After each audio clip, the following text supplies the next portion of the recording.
مجھے سب کچھ معلوم ہے، جیسا کہ میں نے ابھی آپ سے عرض کیا کہ میں آپ کے حالات سے بے خبر نہیں رہا ہوں۔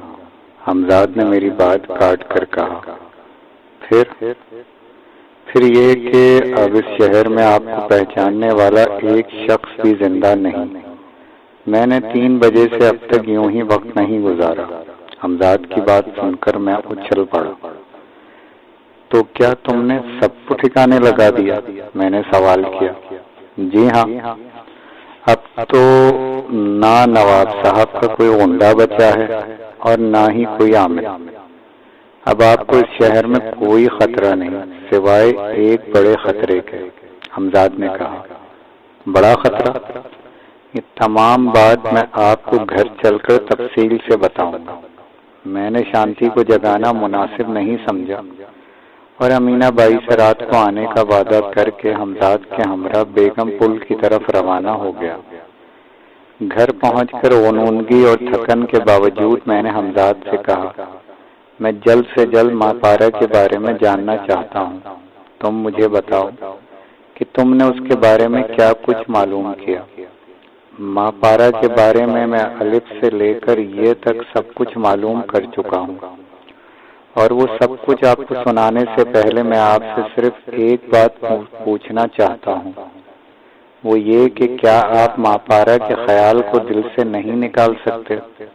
حمزاد نے کچھ جھجکتے ہوئے کہا، کیا کہہ رہے ہو تم؟ کیا اپنی بے عزتی بھلا دوں؟ ایک لڑکی کے سامنے سر جھکا دوں؟ یہ نہیں ہو سکتا، ہرگز نہیں ہو سکتا۔ تم مجھے بتاؤ کہ تمہیں اس کے بارے میں کیا معلوم ہوا ہے؟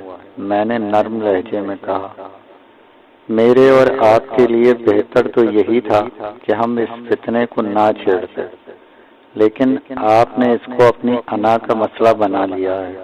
تو بہرحال میں آپ کو یہ ضرور بتا دینا چاہتا ہوں کہ اس طرح نہ صرف آپ کی زندگی خطرے میں پڑنے کا امکان ہے، بلکہ مجھے بھی بڑے سے بڑا نقصان پہنچ سکتا ہے۔ مثلا میری تمام قوتیں سلب کر لی جائیں گی، میں ناکارہ بیکار ہو جاؤں گا۔ میں آپ کو ہر بات سے آگاہ کیے دیتا ہوں۔ اب آگے آپ کو اختیار ہے، جو چاہے کریں، لیکن میری اپنی رائے یہی ہے کہ ماں پارا سے نہ ٹکرایا جائے۔ لڑکیاں اور بہت مل سکتی ہیں۔ تم کیا بات کر رہے ہو؟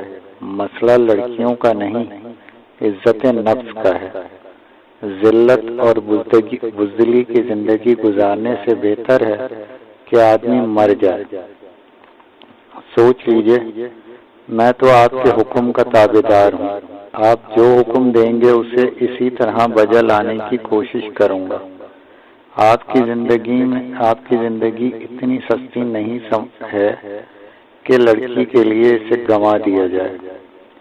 حمزاد نے مجھے پھر سمجھایا، یہ میرا آخری فیصلہ ہے، تم مجھے اس کے بارے میں تفصیل سے بتاؤ۔ میں بولا۔ پھر حمزاد نے ماں پارا کے بارے میں مجھے جو کچھ بتایا وہ پراسرار اور عجیب ہونے کے علاوہ واقعی تشویشناک تھا۔ مجھے گمان بھی نہ تھا کہ بظاہر ایک معمولی سی لڑکی نظر آنے والی ماں پارا میں اتنی پراسرار قوتیں جمع ہیں۔ حمزاد سے مجھے جو کچھ معلوم ہوا وہ یہ تھا، ماں پارا کے والد یعنی نواب صاحب کے خاص طبیب ارشاد احمد خان نے اپنی جوانی کے ایام میں موجودہ نواب کے والد بزرگوار کے ہمراہ ایک دور دراز علاقے کا سفر کیا تھا۔ طبیب خاص کی عمر اس وقت بمشکل 16-17 سال تھی۔ نواب صاحب انہیں بہت چاہتے تھے، اس لیے جب انہوں نے شیر کا شکار کرنے کا افریقہ کا سفر اختیار کیا تو طبیب خاص بھی ان کے ہمراہ تھے۔ نواب صاحب کو شکار سے جنون کی حد تک شوق تھا۔ انہیں نامعلوم کس نے بتا دیا کہ اس جنگل میں بہت شیر کا شکار ملتا ہے۔ بس بڑے نواب صاحب کو اسی دن سے اس جنگل میں جانے کی دھن سوار ہو گئی۔ حالانکہ لوگوں نے انہیں بہت سمجھایا بجھایا، مگر وہ اپنی ضد پر اڑے رہے اور کہتے رہے اگر شیر کا شکار ہوگا تو اسی جنگل میں ہوگا، ورنہ نہیں، اور بغیر شیر کے شکار ہماری زندگی کا مقصد ہی کیا؟ نواب صاحب کے دربار میں طبیب خاص کے والد اس عہدے پر فائز تھے جس پر آج طبیب خاص متعین تھے۔ جب کسی طرح بڑے نواب صاحب نے اپنے سفر کا ارادہ ترک نہ کیا تو لوگوں نے ارشاد احمد خان یعنی موجودہ طبیب خاص مہپارہ کے والد کو اس بات پر آمادہ کیا کہ وہ بڑے نواب صاحب کو اس سنکی پن سے روکیں، اس لیے کہ ارشاد احمد خان بڑے نواب صاحب کے بڑے منہ چڑھے تھے۔ لیکن ہوا یہ کہ بڑے نواب صاحب نے ارشاد احمد خان کو بھی ساتھ چلنے کا حکم صادر فرمایا۔ اب کیا ہو سکتا تھا؟ مجبوراً ارشاد احمد خان کو بھی بڑے نواب صاحب کے ہمراہ اس جنگل کے سفر پہ جانا پڑا۔ جنگل پہنچ کر خیر شیر کا شکار تو دور کی بات، بڑے نواب صاحب ایک چڑیا بھی نہ مار سکے۔ اس زمانے میں افریقہ کا سفر ہنسی کھیل نہیں تھا۔ ارشاد احمد خان جب میرٹھ سے چلے تھے تو ان کی عمر 16 سال تھی، اور جب وہ اس جنگل میں پہنچے تو ان کی عمر پورے 20 سال ہو چکی تھی۔ نہ جانے کہاں کہاں سے ہو کر اور کس کس طرح بڑے نواب صاحب کا قافلہ افریقہ کے پراسرار زمین میں داخل ہوا۔ راستے میں وہ تھک جاتے یا کوئی بیمار پڑ جاتا تو ہفتوں ایک ہی مقام پر ٹھہرنا پڑتا۔ ڈوڈوما پہنچ کر معلوم ہوا کہ وہ خبر غلط تھی کہ اس علاقے میں شیروں کی کثرت ہے۔ بڑے نواب صاحب سخت مایوس ہوئے، مگر اب کیا ہو سکتا تھا؟ سفر کی تھکن اس قدر تھی کہ فوراً واپسی بھی محال تھی۔ اس لیے طے یہ کیا گیا کہ ایک آدھ مہینہ یہاں رہ کر واپس ہوا جائے۔ ڈوڈوما کی آبادی ان دنوں کچھ ایسی زیادہ نہیں تھی، بلکہ یہ سمجھو وہ شہر کے بجائے ایک معمولی سا قصبہ تھا جس کے اطراف میں گھنے جنگلات تھے اور جنگلات کے بعد ریگستان۔ طبیب خاص پر بڑے نواب صاحب کی چشم عنایت رنگ لائی اور انہوں نے اپنے تمام ملازمین کو آزادی دے دی کہ وہ جہاں جی چاہیں گھومیں۔ ملازمین کی یہ اجازت طبیب خاص ہی کے ذریعے حاصل کی تھی۔ ایک شام بڑے نواب کا خاص خدمت گزار عبدالصمد برے حالوں میں لوٹا۔ اس کے منہ سے جھاگ نکل رہے تھے۔ لوگوں سے معلوم ہوا وہ جنگلات کی طرف جاتا ہوا دکھائی دیا گیا تھا۔ ان جنگلات کے بارے میں مشہور تھا کہ ان میں بہت زہریلے سانپ ہیں، اسی وجہ سے لوگ ان سے دور رہتے تھے۔ ڈوڈوما کے باشندے اجنبیوں کو بھی ان سے دور رہنے کی ہدایت کرتے تھے۔ عبدالصمد کی حالت بتا رہی تھی کہ اسے بھی کسی سانپ نے کاٹا ہے۔ مقامی لوگ بڑے نواب کی قیامگاہ پر ٹوٹ پڑے جو چند ڈیروں پر مشتمل تھی۔ ان میں سے ہر ایک شخص اس کوشش میں تھا کہ عبدالصمد کو بچا لیا جائے، اور ہر ایک کے پاس سانپ کے کاٹے کی دوا تھی۔ وہ بڑے عجیب لوگ تھے۔ بہرحال ڈوڈوما کے رہنے والوں نے کسی طرح عبدالصمد کو بچا لیا۔ دوسرے دن پوری طرح ہوش میں آنے کے بعد اس نے جو کہانی بیان کی وہ نہ صرف بڑے نواب صاحب کے لیے حیرت انگیز تھی، بلکہ قافلے کا ہر شخص اسے سن کر حیران تھا۔ عبدالصمد نے بتایا، مسر شام جب وہ ٹہلتا ہوا ان جنگلوں کی طرف نکل گیا تو اس نے پیڑوں کے درمیان ایک قطعی برہنہ نوجوان لڑکی کو دیکھا جس کے جسم پر لباس کی جگہ سانپ لپٹے ہوئے تھے۔ عبدالصمد نے چاہا کہ وہ لوٹ جائے، مگر اس کی نظر اس نوجوان افریقی لڑکی سے ٹکرا گئی۔ وہ خود پر قابو نہ رکھ سکا۔ اسے ایسا لگا جیسے وہ لڑکی اسے زبردستی اپنی طرف کھینچ رہی ہے۔ اس کی آنکھوں میں بلا کی مقناطیسی قوت تھی۔ پھر جب بے خود ہو کر عبدالصمد نے چاہا کہ لڑکی کو اپنی آغوش میں بھرے تو پھر اس کے گلے میں لپٹے ہوئے ایک سانپ نے اسے ڈس لیا۔ سانپ کے ڈستے ہی جیسے وہ پراسرار شہر سے آزاد ہو گیا۔ بے پناہ اذیت کے باوجود اس نے ہمت نہ ہاری اور جنگل سے بھاگ کر اپنی قیام گاہ تک آ گیا۔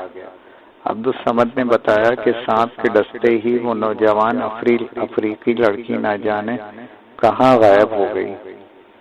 عبدالصمد کے بیان میں کسی نے دلچسپی لی ہو یا نہ لی ہو، مگر ارشاد احمد خان نے اس نوجوان افریقی لڑکی کے بارے میں ایک ایک تفصیل بار بار پوچھی۔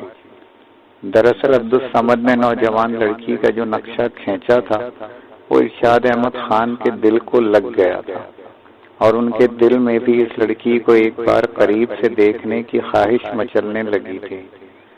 انہوں نے اپنی اس خواہش کا اظہار کسی سے نہیں کیا۔ گھنے جنگلوں میں رہنے والی اس تنہا پراسرار لڑکی کے بارے میں ڈوڈوما کے باشندوں میں طرح طرح کی کہانیاں مشہور تھیں۔ وہ سب اس کے وجود سے باخبر تھے۔ ان کا کہنا تھا وہ پراسرار لڑکی سینکڑوں سالوں سے اس جنگل میں رہتی ہے اور وہ اسی طرح ہمیشہ سے جوان ہے اور جوان رہے گی۔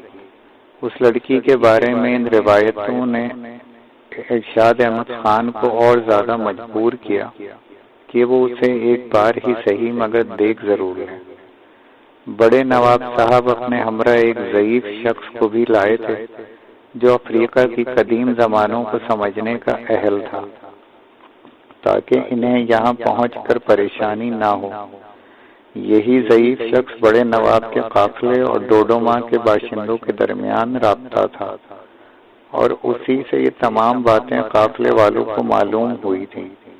اس پراسرار لڑکی کے بارے میں ایک روایت یہ بھی تھی کہ وہ اب سے 550 سال پہلے سے یہاں رہتی ہے۔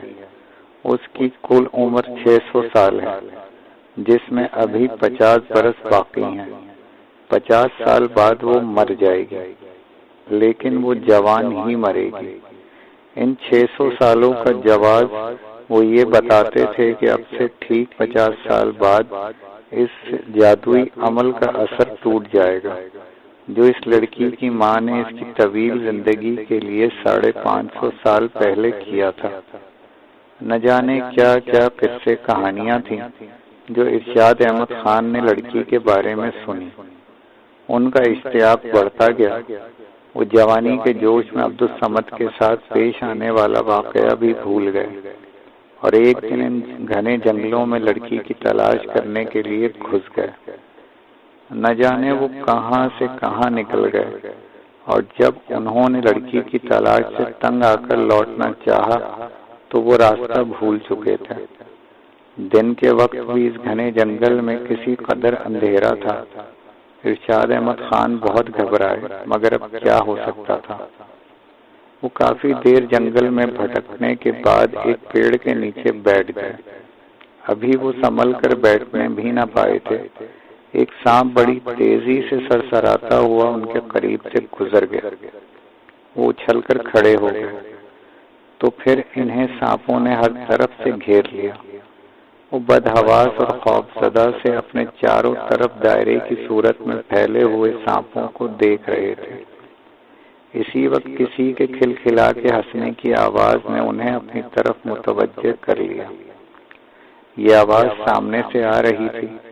جب انہوں نے غور کیا تو سامنے والے پیڑ کی ایک موٹی سی شاخ پر ایک لڑکی کو بیٹھے ہوئے دیکھا۔ وہ پھر ہنسی۔ اس مرتبہ اس نے اپنے منہ سے عجیب سی آواز نکالی جو بہت حد تک سسکاری سے مشتبہ تھی۔ اس آواز کا رد عمل ارشاد احمد خان کے ارد گرد دائرے کی صورت میں پھیلے ہوئے سانپوں پر ہوا، اور وہ اپنا حلقہ توڑ کر تیزی سے اس پیڑ کی طرف بڑھے جس پر وہ پراسرار لڑکی بیٹھی تھی۔ سانپ رینگتے ہوئے پیڑ پر چڑھ گئے۔ پھر ارشاد احمد خان کے دیکھتے ہی دیکھتے وہ سب لڑکی کے جسم سے لپٹ گئے۔ ارشاد احمد خان یہ سب کچھ حیرت سے دیکھتے رہے۔ کچھ دیر بعد وہ لڑکی پیڑ سے اتری، ارشاد احمد خان کے قریب آئی، ان کا ہاتھ پکڑا اور ایک سمت چلنے کا اشارہ کیا۔ ارشاد احمد خان نے محسوس کیا کہ لڑکی کے ہاتھ کی گرفت دوستانہ تھی۔ وہ اس کے ساتھ چل دیے۔ وہ سمجھ چکے تھے کہ یہ وہی لڑکی ہے جس کے بارے میں ڈوڈوما کے باشندوں میں عجیب عجیب کہانیاں مشہور ہیں۔ وہ مستقبل سے بے خبر اس لڑکی کے ساتھ چلتے رہے۔ یہ سفر جلد ہی ایک بڑے سے جھونپڑے پر جا کر ختم ہو گیا۔ جھونپڑے میں جنگلی گھاس کے ایک ڈھیر پر لڑکی لیٹ گئی۔ اس کے لیٹنے سے پہلے سانپ اس کے جسم کو چھوڑ کر نہ جانے کدھر غائب ہو گئے۔ سانپ جو اس پراسرار اور عجیب لڑکی کا لباس تھے، سانپ جو اس کے محافظ تھے، سانپ جو اس گھنے جنگل کی واحد مخلوق تھے، اس لیے کہ ارشاد احمد خان نے اس جنگل میں سوائے اس جانور کے اب تک کوئی دوسرا جانور نہیں دیکھا تھا۔ لڑکی آرام سے گھاس کے بنے ہوئے چبوترے پر لیٹی تھی۔ اس نے ہاتھ کے اشارے سے ارشاد احمد خان کو قریب بلایا اور ایسی غیر متوقع حرکت کی کہ اگر عام حالات ہوتے تو ارشاد احمد خان اس لڑکی کو سخت سزا دیتے۔ ہوا یوں کہ ان کے قریب پہنچتے ہی وہ اچھل کر اٹھی اور ان کا لباس تار تار کر دیا۔ پھر وہ ان کی آنکھوں میں آنکھیں ڈال کر گھورنے لگی، یہاں تک کہ ارشاد احمد خان کو نیند آنے لگی۔ وہ بستر پر گر گئے اور سو گئے۔ آنکھ کھلی تو گزرے ہوئے واقعات یاد آنے لگے۔ اپنی حالت کا احساس ہوتے ہی وہ گھاس کے نرم بستر سے اٹھے اور بستر کے پاس ہی اپنے کپڑوں کو سمیٹنے لگے جو پھٹے ہوئے تھے، لیکن اس قابل تھے کہ ان کو ستر پوشی کے طور پر پہنا جا سکے۔ انہوں نے قمیص سے لنگوٹ کا کام لیا اور پھٹے ہوئے پاجامے کو گھاس کے نیچے سرکا دیا کہ شاید کبھی کام آ جائے۔ اس کام سے فارغ ہو کر انہوں نے اس پراسرار لڑکی کا خیال کیا کہ وہ کہاں ہے۔ وہ کچھ سوچ کر جھونپڑے کے دروازے کی سمت بڑھے، لیکن دروازے تک پہنچ کر وہ ایک دم ٹھٹک کر رہ گئے۔ ان کی آہٹ پاتے ہی لڑکی کے محافظ ہوشیار ہو گئے۔ جھونپڑے کے دروازے میں سانپوں کا ایک جوڑا پھن پھیلائے بیٹھا تھا۔ سانپوں کو اپنی راہ میں حائل دیکھ کر وہ سمجھ گئے کہ وہ پراسرار لڑکی نہیں چاہتی کہ اس کی غیر موجودگی میں جھونپڑے سے نکل کر کہیں جا سکیں۔ وہ الٹے پاؤں جھونپڑے میں واپس ہو گئے۔ انہیں اتنا اندازہ ضرور ہو گیا تھا کہ بغیر لڑکی کا اشارہ پائے یہ سانپ انہیں کوئی نقصان نہیں پہنچائیں گے، اس لیے کہ اس کا تجربہ انہیں اس وقت ہو چکا تھا جب انہوں نے پہلی مرتبہ لڑکی کو دیکھا تھا۔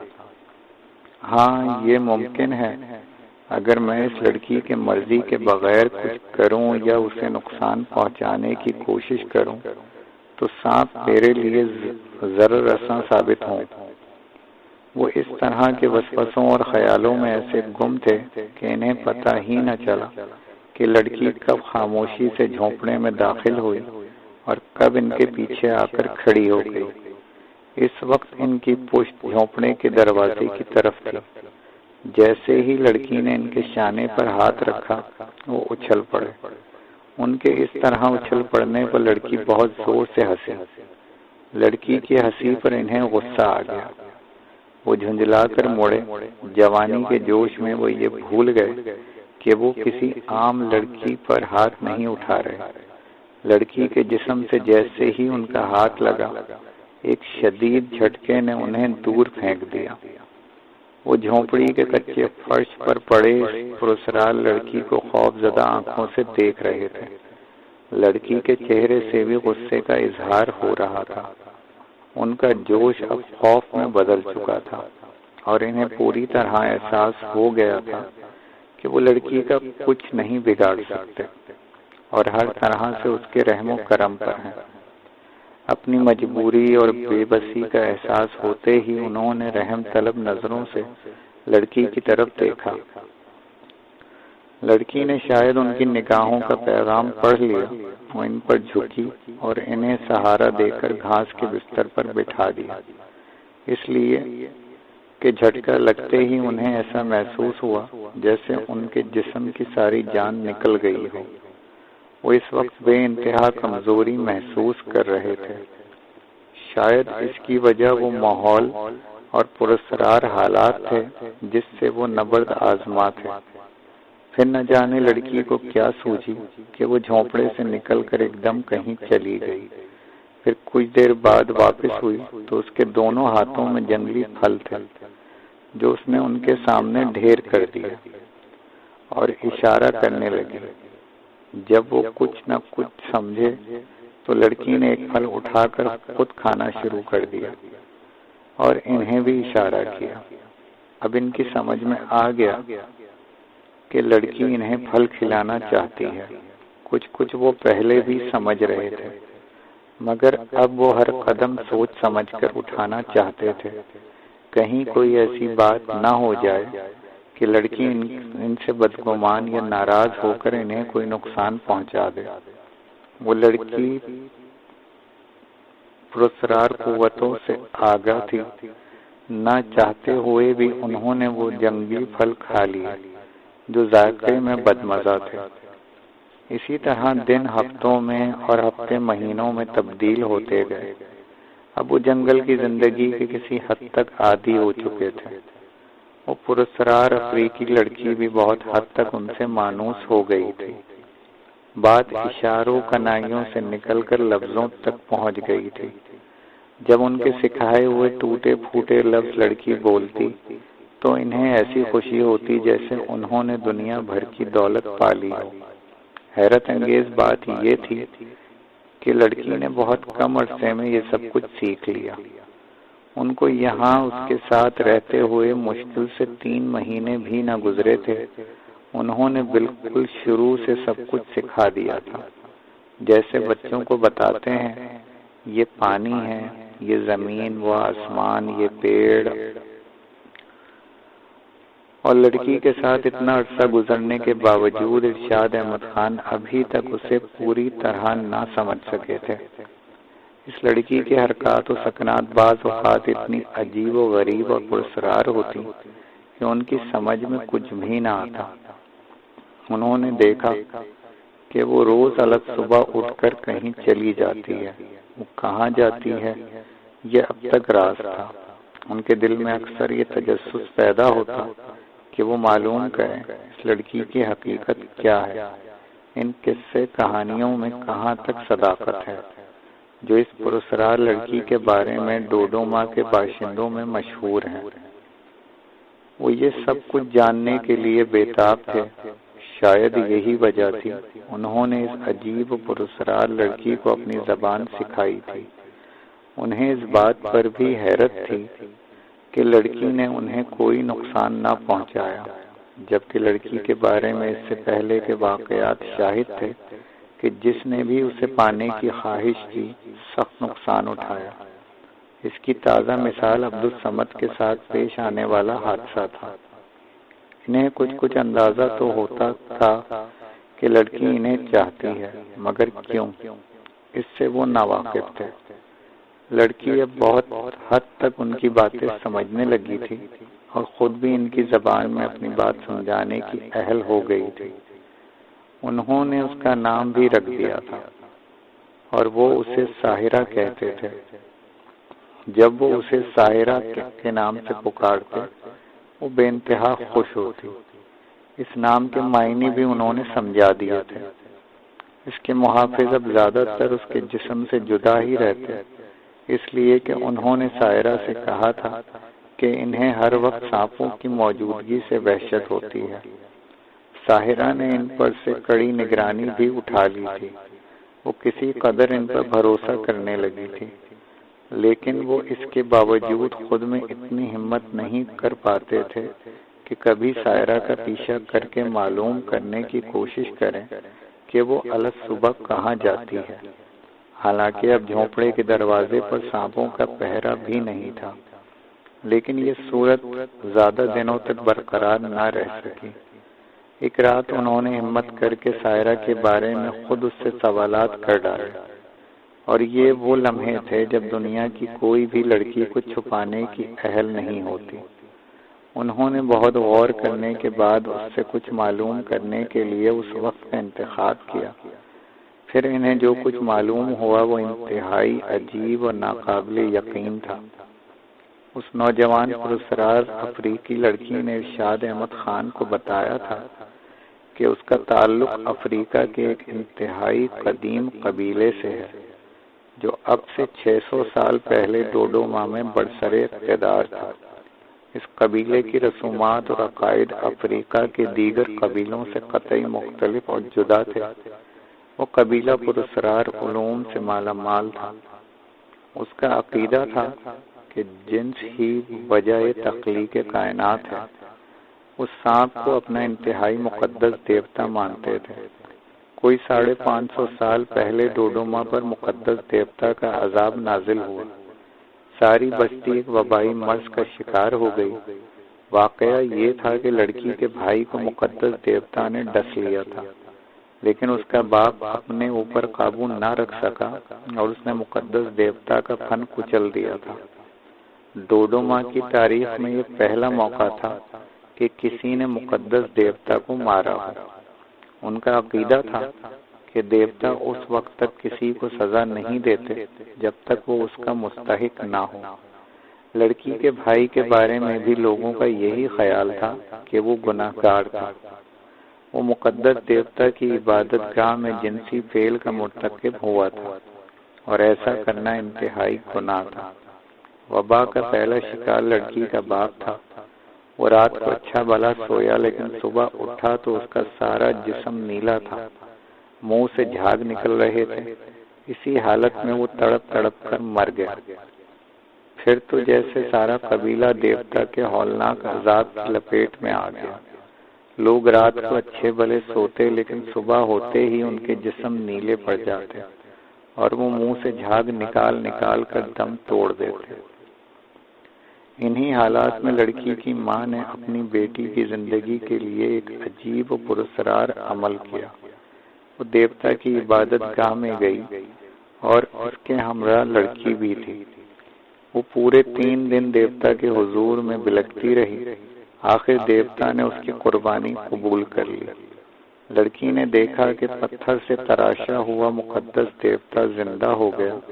اس کی پھنکار سے عبادت گاہ گونج اٹھی۔